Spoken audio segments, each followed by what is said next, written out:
네, 법원이 국정원 대선 개입 의혹 사건의 공소장 변경을 허가했습니다. 현재 진행되고 있는 원세훈 전 국정원장의 재판에 트위터를 통한 선거 개입 혐의가 추가됐습니다. 취재기자 연결합니다. 고한석 기자. 네, 고한석입니다. 네, 법원이 검찰의 요청을 받아들였군요.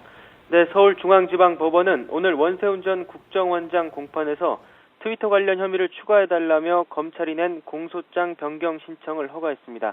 이에 따라 원 전 원장은 기존 인터넷을 통한 선거 개입 혐의에 더해 트위터 활동 혐의도 심리받게 됩니다. 원 전 원장 측은 트위터 관련 혐의는 행위 대상이 달라 별개의 사건이고 선거법 위반죄에 공소시효를 넘기는 문제도 있다고 주장했습니다. 그러나 재판부는 검찰과 변호인 양측의 주장에 모두 일리가 있어 많이 고민을 했지만 기존 공소사실과 검찰이 추가하려는 공소사실의 동일성이 인정된다면서 공소장 변경을 허가했습니다. 네.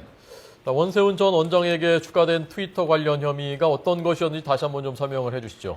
네, 검찰은 이미 지난 6월 원 전 원장을 기소했습니다. 국정원 심리전단에 지시를 해서 인터넷을 통한 선거 개입을 지시한 혐의 등이 적용됐습니다. 당시 검찰은 심리전단이 인터넷에 올린 정치 관련 글 1,900여 건 등을 증거로 제시했습니다. 이후 검찰은 추가 수사를 통해 국정원 심리전단이 트위터에 선거법 위반 혐의가 있는 걸 5만 5천여 건을 올린 사실을 추가로 확인했습니다.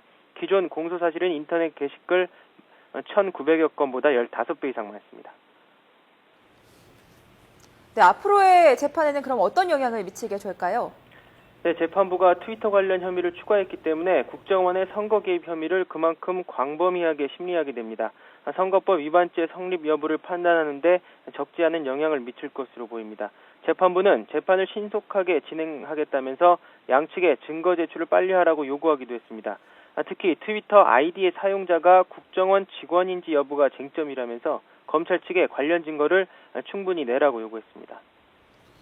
네, 특별수사팀 팀장이 교체됐고 팀원들은 감찰받고 있는데 재판에 좀 영향을 주겠습니까?